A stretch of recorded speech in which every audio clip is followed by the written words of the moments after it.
Hablando de la ultraderecha, me parece que es muy importante comenzar definiéndola. ¿Qué es la ultraderecha? Para mí es muy sencillo definir a la ultraderecha. La ultraderecha es racismo, es clasismo, es desigualdad, es pobreza, es despojo y es exclusión. Hacia la ultraderecha, nunca, nunca, sobre todo en un país como el nuestro, en donde queda mucho trabajo por hacer. En México todavía el 29% de la población vive por debajo de la línea de pobreza y todavía una tercera parte de los ingresos del país están concentrados en el 1% más rico.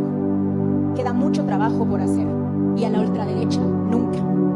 Pero para nunca llegar a la ultraderecha también es importante decirle no y decirle nunca a las izquierdas que no dan resultados, a las izquierdas mediocres, a las izquierdas corruptas y a las izquierdas conformistas. Y comento esto porque a veces nos dicen que debemos votar por el gobierno de izquierda simplemente por miedo a que no llegue esa ultraderecha racista y clasista de la cual les hablaba. Y creo que esa forma de llamar al voto irremediablemente nos lleva a la derrota de las izquierdas. No hay ninguna manera, no hay forma alguna de mantener a la ultraderecha fuera del poder más que la izquierda dé resultados.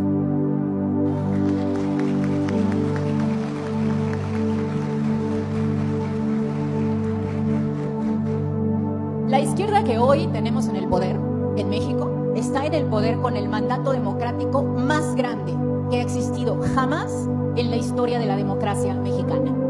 Nunca en México un partido había ganado con tantos votos como ganó Morena en el 2024. Y la pregunta es ¿por qué? Si tú le preguntas a la gente de la ultraderecha, te dicen siempre que eso se explica porque López Obrador era una figura carismática, porque regaló mucho dinero en programas sociales. Pero como ustedes saben, porque imagino algunos de ustedes conocen mi trabajo, yo me he dado a la tarea, como periodista, como analista política, a estudiar los datos de por qué Morena ganó en el 2024.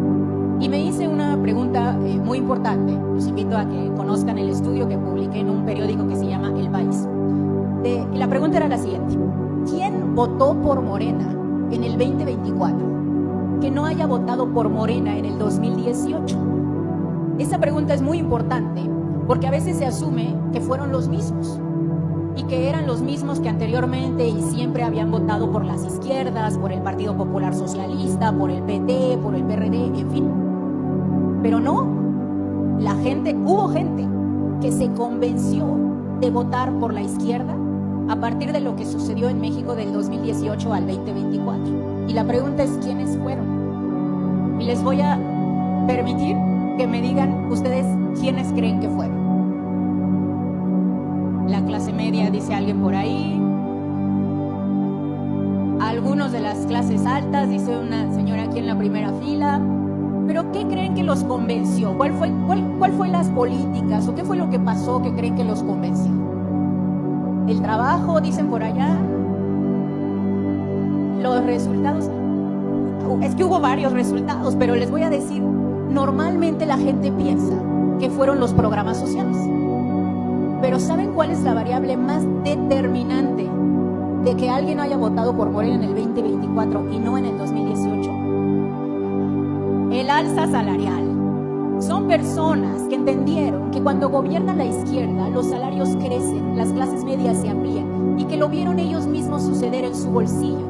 Son los beneficiarios de que el salario mínimo se haya duplicado del 2018 al 2024, los 13 millones de personas que salieron de la pobreza, los 3 millones de personas que dejaron de trabajar en el outsourcing y finalmente se afiliaron al IMSS. Son las personas que no creían en la izquierda, pero que aprendieron a creer porque vieron sus resultados. Me siento enormemente contenta de que estemos platicando.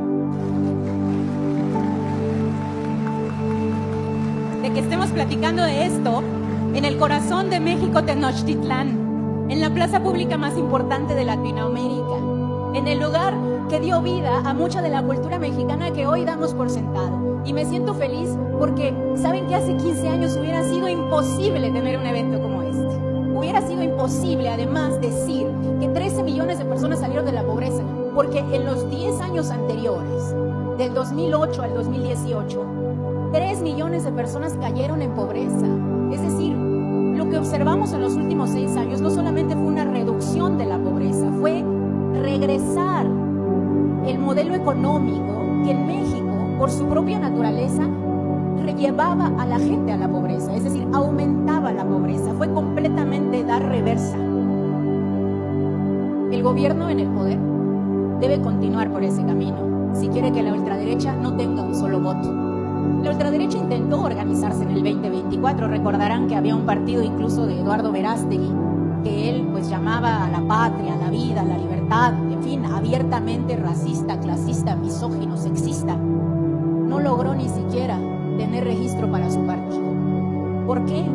Porque Morena estaba dando resultados, porque era evidente, porque miren en lo que se han transformado las plazas públicas desde que nos gobierna la izquierda. Estamos aquí sentados en un espacio en donde se reúnen millones de personas para hablar de política, de lectura, de libros.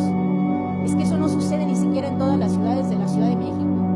Hay ciudades en donde ha gobernado más tiempo la derecha, en donde no hay plazas públicas. Vean Monterrey. Hay ciudades en donde la desigualdad es enorme, en donde no hay un espacio público, en donde no hay parques. Vean muchas partes de Guadalajara.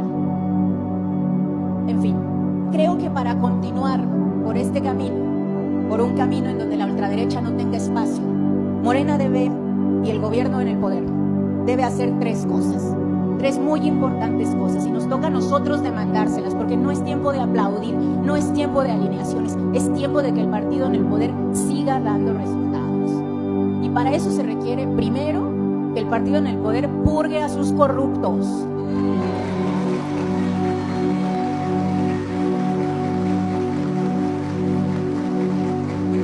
Una parte, lamentablemente, una parte importante de Morena son personas que vienen de atrás, que vienen de partidos neoliberales, que vienen de partidos que reforzaron las desigualdades de nuestro país. Morena hoy, con una presidenta que tiene 75% de aprobación, gobernando la mayoría de los estados, no tiene excusa para no purgarse de los corruptos, porque no hay por quién votar, no hay realmente siquiera una oposición fuerte hoy por hoy en México. Y si Morena no purga a sus corruptos hoy, no hay esperanza de que se les purgue en el futuro. Hay que llamar al valor del partido en el poder, al valor y a la verdadera transformación del partido en el poder. El segundo punto, y tan importante como el anterior, es que Morena continúe avanzando en su agenda de transformación laboral.